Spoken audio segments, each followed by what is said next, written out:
सभी का आपके अपने चैनल लक्ष्य तक पर। तो चलिए आज की क्लास होगी ईबीएस के कुछ कठिन वाले प्रश्नों की। देखिए पूरी क्लास ज़रूर आप लोग, क्योंकि यहाँ से सीधे प्रश्न आपके पेपर में मिलेंगे।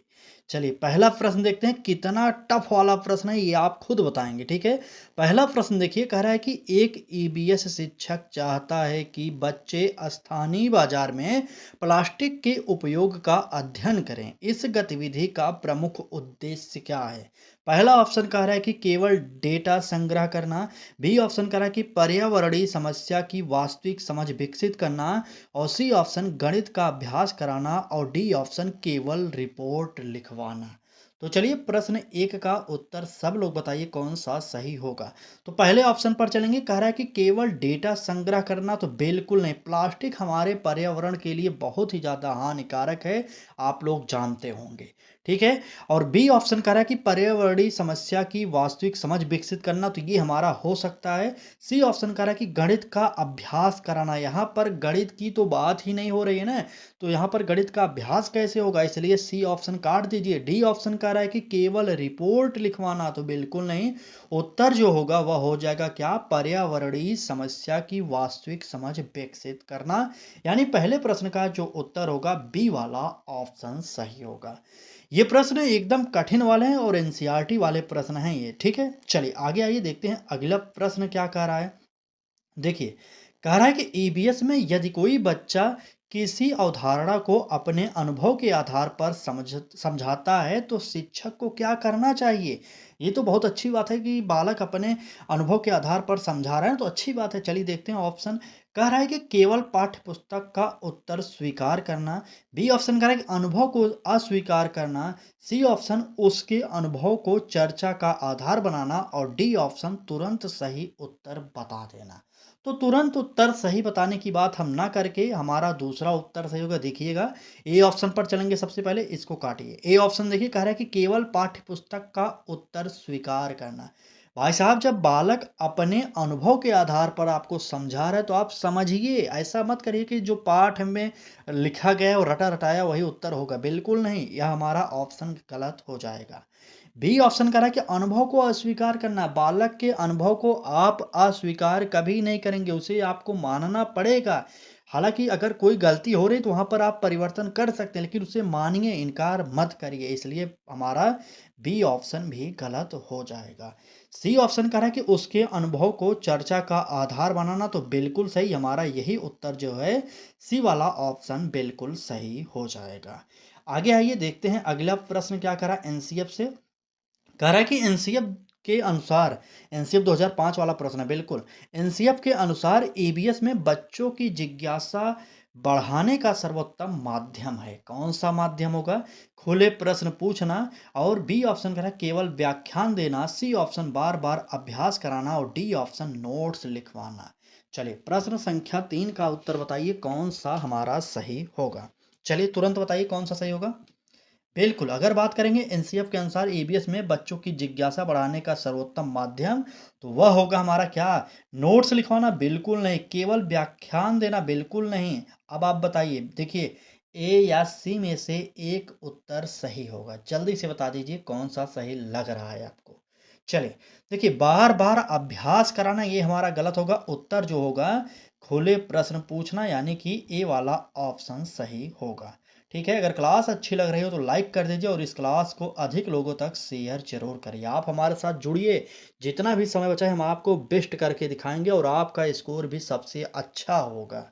ठीक है, चलिए देखते हैं प्रश्न क्या कह रहा है।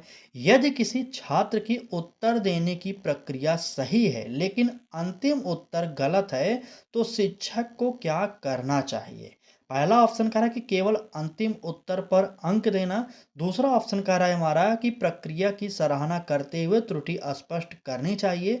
सी वाला कह रहा है कि पूरा उत्तर गलत मानना चाहिए। और डी ऑप्शन कह रहा है कि अंक नहीं देने चाहिए। चलिए तुरंत बताइए कौन सा सही होगा उत्तर। देखिए, हमने जो ट्रिक बताई है आपको वह ट्रिक ज़रूर यहाँ पर इस्तेमाल करिए क्योंकि इसी ट्रिक से यहाँ पर उत्तर आसानी से निकल सकता है। कौन सी ट्रिक थी? चलिए, जो पॉजिटिव शब्द है उसे खोजिए और नेगेटिव शब्दों को काटते हुए चलना है, ठीक है? तो डी ऑप्शन से शुरुआत करेंगे। कह रहा है कि अंक नहीं देने चाहिए। भाई साहब यहाँ पर अंक देने की बात हमने आपको पहले ही बताया था कि नेगेटिव होते हैं, ठीक है? तो अंक देने की बात डी ऑप्शन में है और ए ऑप्शन में, दोनों को काट देंगे।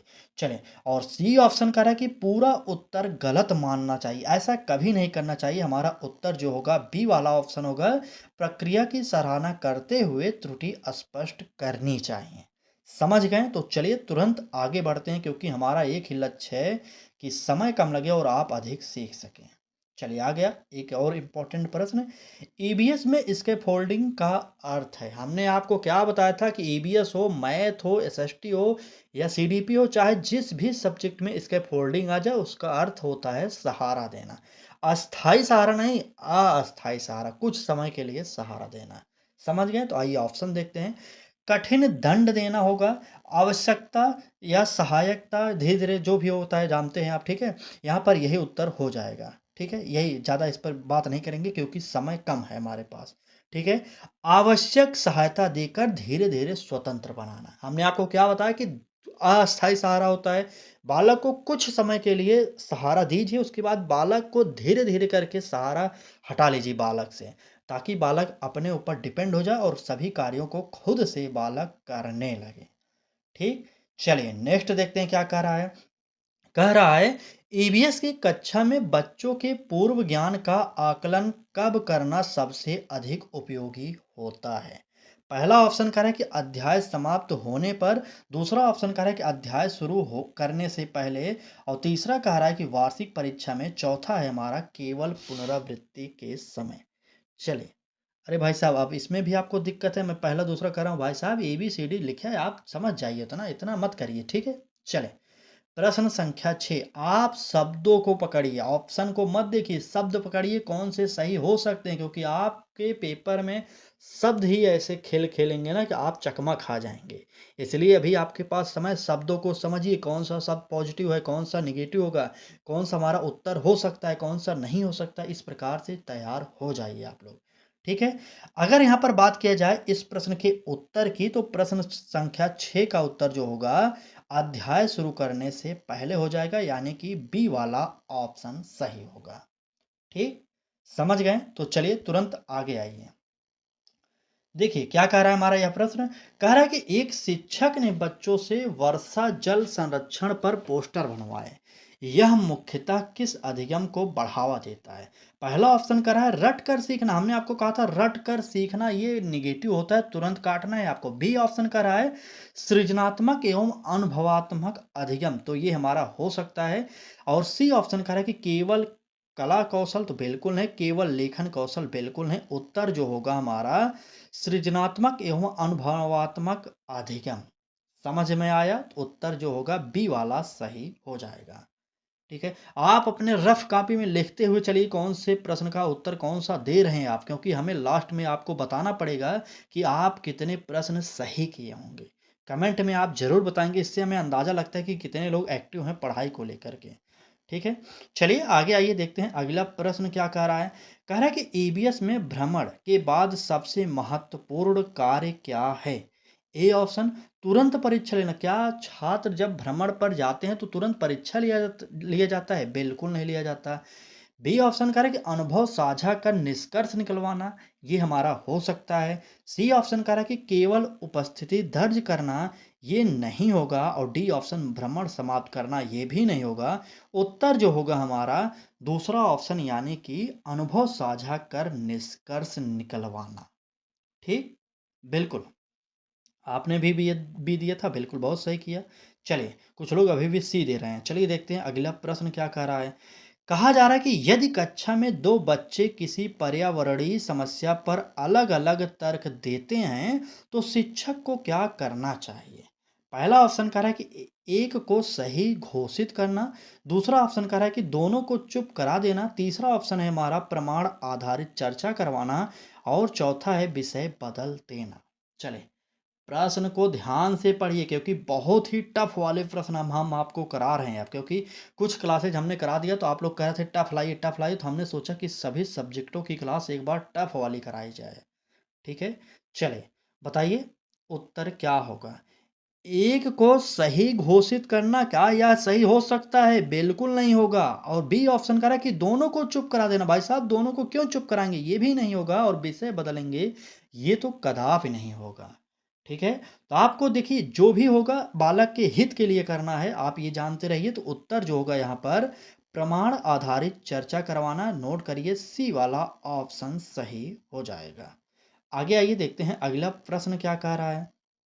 कह रहा है एबीएस में लर्निंग बाय डूइंग का सबसे उपयुक्त उदाहरण कौन सा है?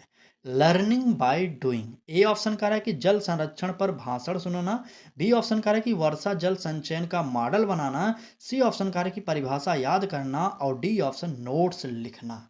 चलिए प्रश्न संख्या 10 का उत्तर बताइए कौन सा सही होगा। नोट्स लिखना गलत होगा, परिभाषा याद करना गलत होगा। अब आपको बताना होगा ए या बी सही कौन सा है। चलिए कुछ लोगों का ए भी आ रहा है, कुछ लोगों का बी भी आ रहा है उत्तर, मिला जुला आंसर देना। लेकिन भाई यहाँ पर जानते रहिएगा, यहाँ पर जल संरक्षण पर भाषण सुनना ये नहीं होगा। सबसे बेस्ट जो होगा वर्षा जल संचयन का मॉडल बनाना। बिल्कुल दूसरा ऑप्शन यहाँ पर हमारा सही हो जाएगा। ठीक है, चलें आगे। लाइक ज़रूर करिएगा और शेयर इस क्लास को ज़रूर करिएगा। बाकी आप हमारे साथ जुड़ना चाहते हैं तो जुड़ जाइए। ठीक है, चलिए प्रश्न संख्या 11 देखते हैं क्या कह रहा है। एबीएस में स्थानीय समुदाय को शामिल करने का प्रमुख उद्देश्य क्या है? ए ऑप्शन कह रहा है कि समय व्यतीत करना, बी ऑप्शन कह रहा है कि सीखने को वास्तविक जीवन से जोड़ना, सी ऑप्शन कह रहा है कि गृह कार्य कम करना और डी ऑप्शन केवल परियोजना पूरी करना। चले प्रश्न संख्या 11 का उत्तर बताइए सब लोग। देखिए केवल परियोजना पूरी करना तो ये सही नहीं होगा, ये नेगेटिव हो जाएगा। गृह कार्य कम करना कभी नहीं सही होगा और समय व्यतीत करना ये भी नहीं सही होगा। उत्तर जो होगा सीखने को वास्तविक जीवन से जोड़ना, यानी कि यहाँ पर हमारा उत्तर जो होगा बी वाला सही हो जाएगा। ठीक, चलें आगे। आइए आगे बढ़ते हैं, देखते हैं अगला प्रश्न। ये रहा अगला प्रश्न, देखिए क्या कह रहा है। कह रहा है कि यदि कोई बच्चा पौधों को जीवित, देखिए जीवित मानने का कारण गलत बताता है तो शिक्षक को क्या करना चाहिए? मतलब कि टीचर जो है बोलता है कि पौधे जो हैं जीवित हैं, मतलब उनके अंदर जीव पाया जाता है, लेकिन हमारे छात्र जो हैं वह मानने से इनकार कर दे रहे हैं, तो शिक्षक को क्या करना चाहिए? पहला ऑप्शन उसे डांटना चाहिए, बिल्कुल नहीं। ना तो आप डांटेंगे ना कोई दंड दंड देंगे। ठीक है, ये आप जानते रहेंगे, पनिशमेंट अलाउड नहीं है। चले बी ऑप्शन करा कि सही उत्तर रटवा देंगे। कैसे भाई? उत्तर नहीं रटवाना यहाँ पर, ये जानते रहिए। सी ऑप्शन करा कि प्रयोग एवं अवलोकन द्वारा सही अवधारणा विकसित कराना, ये हो सकता है, कम अंक देना नहीं होगा। उत्तर निकल गया।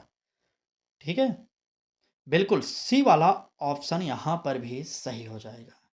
और जो लोग अभी आराम कर रहे हैं यकीन मानिए उनका रिजल्ट तो ज़रूर गड़बड़ होने वाला है, क्योंकि हमने देखा है हमारे साथ कई हज़ारों बच्चे जुड़े हैं, लेकिन वो लोग डेली क्लास लाइव नहीं देख रहे हैं। चाहे यूट्यूब पर ले लें चाहे फेसबुक पर ले लें भाई साहब, कोई भी ऐसा नहीं कि जो अधिक से अधिक संख्या में देख रहा हूँ। मतलब वही है कि 150 लोग डेली देख रहे हैं, लाइव जुड़ रहे हैं, लेकिन और अधिक लोग नहीं जुड़ रहे हैं। देखिए भाई समय कम है, अगर आप कहीं दूसरी जगह पढ़ रहे हैं तब तो ठीक है, पढ़िए आप चाहे जहाँ पढ़िए, जहाँ समझ में आ रहा है, जहाँ अच्छा लग रहा है वहाँ पढ़िए। लेकिन अगर कहीं नहीं पढ़ रहे हैं तो ये आप गलत कर रहे हैं। ठीक है, सीटेट का एग्ज़ाम इतना हल्के में नहीं होता और ना ही आपको हल्के में लेना चाहिए। बाकी आप खुद समझदार हैं, पहली बार दे रहे हैं तो समझ जाइए भाई, मेरी बात मानिए। और 2-1 बार दे चुके होंगे तो आप खुद समझदार हैं। ठीक है, बाकी आपकी इच्छा है। चलिए प्रश्न देखते हैं।